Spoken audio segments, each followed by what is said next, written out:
Capítulo 8. O terror no hospital. A ambulância chegou com rapidez à casa de número 1245, na rua Capitão Pedro Ferreira, no bairro da Francesa.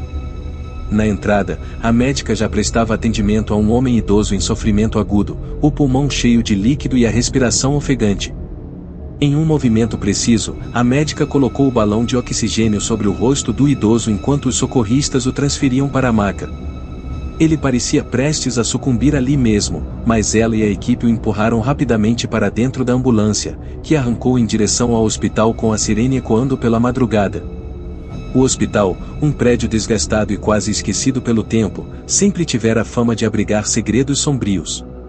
Em outro tempo, fora uma fundação para tratamento de malária, e seus corredores guardavam vestígios daquele período. Paredes sujas e mobiliário antigo compunham um cenário um tanto macabro, quase como se o tempo ali tivesse estagnado. A recepção era dominada por pacientes aflitos e enfermeiras apressadas que registravam um novo paciente. Levarão-no diretamente para a triagem, onde receberam o relatório da médica socorrista e começaram o processo de interná-lo. Seu Júlio, como o chamavam, foi encaminhado à UCI, onde lutaria para se recuperar da pneumonia e das complicações respiratórias. Com 88 anos, era frágil, e a expectativa era que precisasse de um longo período de recuperação. Seu filho estava ao seu lado, resignado, sentado numa cadeira desgastada, observando atentamente o rosto exausto do pai, quase inerte no leito. O hospital estava lotado, e a ala da UCI era uma mistura de diferentes histórias, tragédias e resiliência, um senhor debilitado por um câncer terminal, um jovem internado após uma picada de cobra que o deixará com o corpo enegrecido pelo veneno. Naquele ambiente denso e opressivo, cada respiração parecia pesar.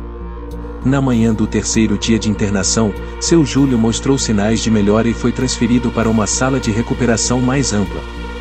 A sala era gelada, de um branco quase cego, e as camas estavam dispostas em fileiras lado a lado, dividindo o espaço com um retrato perturbador de Cristo, em seu martírio, pendurado na parede de fundo. Perto da janela, ficava um quadro branco onde as enfermeiras registravam as medicações e monitoravam os prontuários.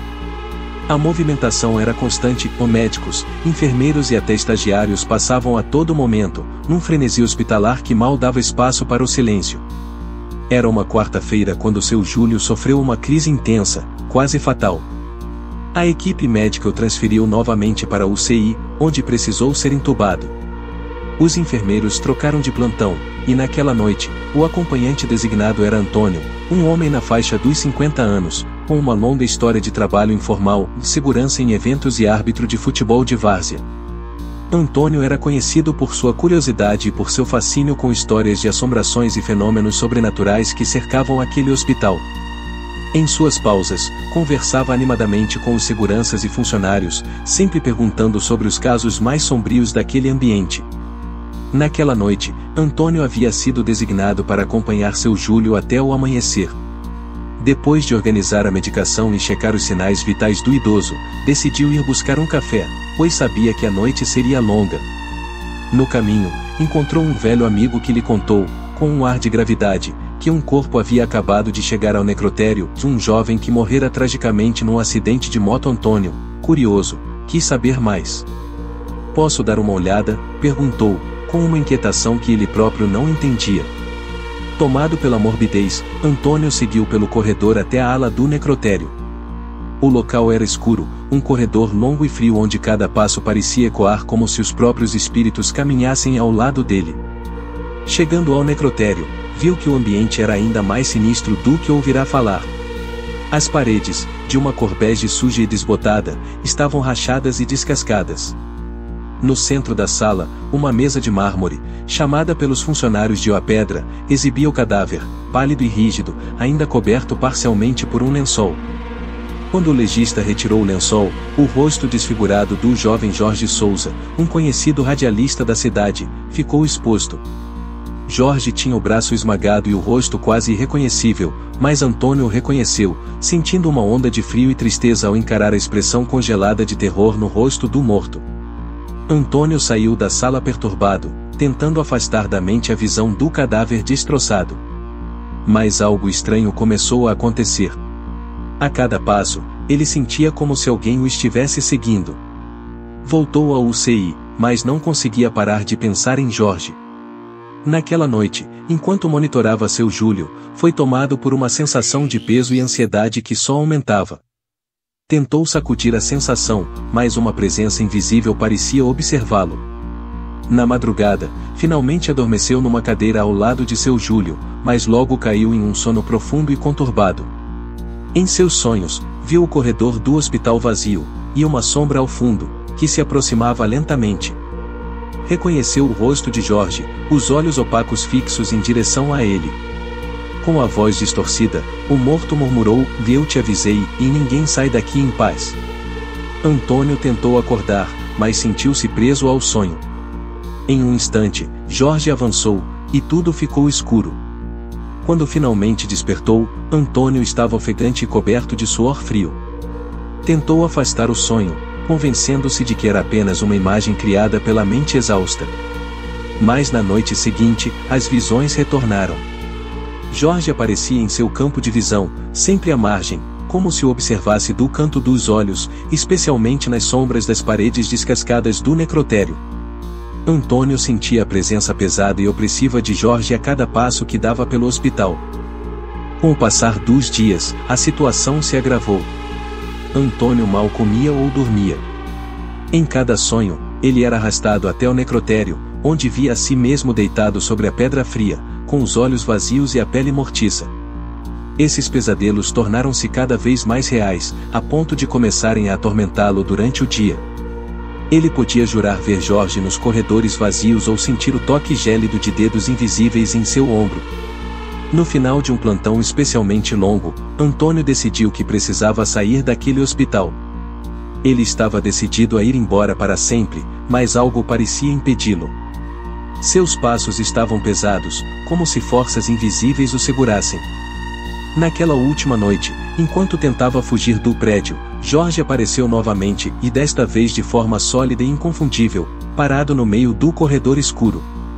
Antônio ouviu um sussurro gelado: "Você não vai sair daqui." Seu coração disparou e o ar lhe faltou. As pernas fraquejaram, e ele caiu de joelhos, sentindo um frio intenso se espalhar por seu corpo, como se já estivesse sendo puxado para o abismo. Na manhã seguinte, encontraram Antônio desacordado na cadeira ao lado de seu Júlio, com o rosto congelado em uma expressão de terror absoluto. Ele foi levado às pressas para outra ala do hospital, e, ao recobrar a consciência, acordou gritando, com os olhos vidrados e distantes, como se ainda estivesse preso em seu pesadelo. A partir desse dia, nunca mais conseguiu deixar o hospital. Tornou-se um paciente permanente, vagando pelos corredores, murmurando frases desconexas sobre sombras e almas perdidas, e mencionando o espírito de Jorge, que parecia o perseguir em cada canto. O hospital continuou sua rotina, e o necrotério, com o tempo, tornou-se uma área ainda mais temida pelos funcionários. As histórias sobre Antônio e o acompanhante que entrou e nunca mais saiu tornaram-se uma espécie de lenda local. Naquela madrugada escura e sufocante, Antônio decidiu que precisava enfrentar Jorge de uma vez por todas. Ele não suportava mais os sussurros, as visões, o peso da presença que o seguia. Reunindo o que restava de sua coragem, Antônio dirigiu-se ao necrotério, acreditando que, ali, talvez pudesse encerrar o pesadelo que o consumia. Cada passo ecoava pelo corredor vazio, reverberando como um presságio sinistro. Ao abrir a porta do necrotério, foi recebido pelo cheiro forte de formaldeído, misturado a algo mais intenso e pútrido, como se a própria sala estivesse apodrecendo de dentro para fora. Ele se aproximou da pedra fria, onde antes vira o corpo de Jorge, mas que agora estava vazia. O coração de Antônio disparou. Sentia-se observado, cada sombra parecia esconder um rosto. De repente, uma figura surgiu ao fundo. Era Jorge, ou o que restava dele, em pele cinzenta, olhos vazios e um braço mutilado pendendo ao lado do corpo, enquanto ele se aproximava lentamente de Antônio. "Você não vai fugir", murmurou Jorge, sua voz soando como um vento que atravessa os túmulos. Tomado pelo desespero, Antônio tentou correr, mas sentia-se preso, como se correntes invisíveis o segurassem. Seu olhar frenético encontrou uma corda desgastada, pendurada num suporte velho. Ele sabia o que tinha de fazer.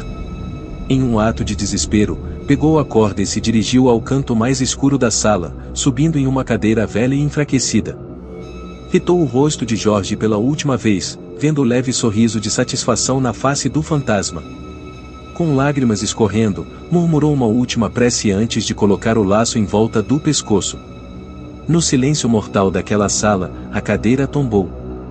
Na manhã seguinte, um enfermeiro encontrou o corpo de Antônio pendurado no necrotério, com os olhos arregalados e o rosto marcado por um medo inumano, como se ainda encarasse o horror que o levará ao fim. A notícia de sua morte se espalhou rapidamente, e o necrotério tornou-se um lugar ainda mais evitado. Funcionários começaram a contar que, ao passar pela ala, podiam ouvir passos e sussurros ou sentir um olhar insistente em suas costas. Alguns garantiam que, se olhassem diretamente para o canto mais escuro da sala, viriam uma sombra oscilando levemente, como se tentasse, em vão, encontrar paz. O hospital nunca mais foi o mesmo.